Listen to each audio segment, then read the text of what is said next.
Okay, we are on 4-10, page 242. Let's take a look at number 4. Complete the table. Distance equals time equals. Okay, so this looks like an input-output table. Here's the rule given as an equation right here. I'm simply going to input it. When I put 1 in here, it becomes 4 times 1, because this is the no symbol form of multiplication. Answer is 4. 4 times 2, 8. And 4 times 3, 12. All right, so we completed the table. Name 4 ordered pairs found on the line plotted using the equation. So we talked about the input being the x and the output being the y. So D is the output, that's y. T is the input. So x is 1, y is 4. X is 2, y is 8.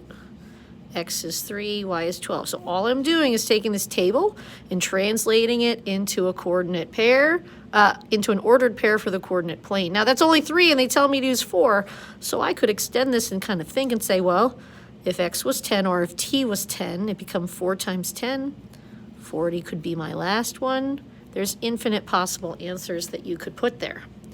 Describe the relationship between the variables. That's interesting.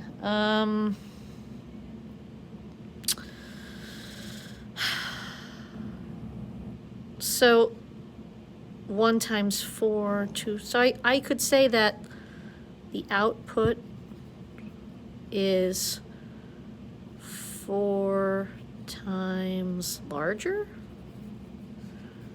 than the input. In some ways, I'm kind of describing what this rule is. You could say that the input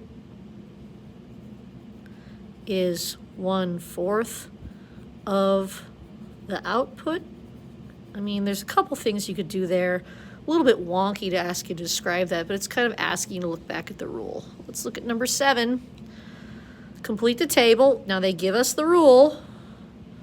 So there's substitution going on here, and I'm going to do that substitution over here. So D equals 5 plus 5 times 0. So that's the substitution here. 5 times 0 is 0, so that becomes 5.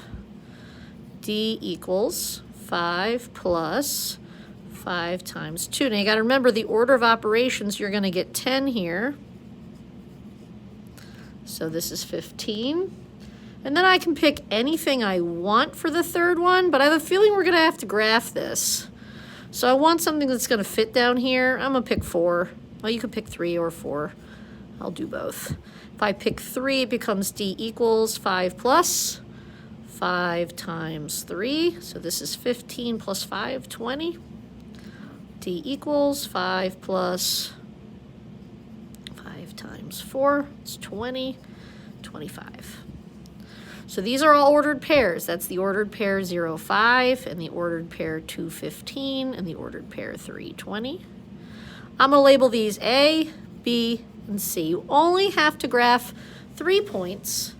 If you're going to, you always have to label what you graph. So as I go over here, I'm going to go 0, 5, put a point there and label it A. If I didn't put an A there, I'd have to put the coordinate 0, 5. It just takes up more room.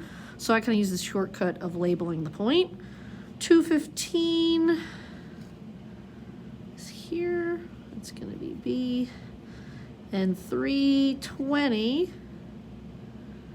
is here. That's C. Uh-oh. I don't have a ruler handy, so I'm just going to use the side of my calculator. You can't get full credit unless you draw the arrow in between them, because this is representing all the infinite points. If I had substituted 1 in, the answer would have been 10. When I substituted 4 in, the answer was 25. And you can see that based on the graph. It should have an arrow here, because there's infinite possible things that I can put in there for T. I'm going to pause it. I'll upload the next one with the last parts.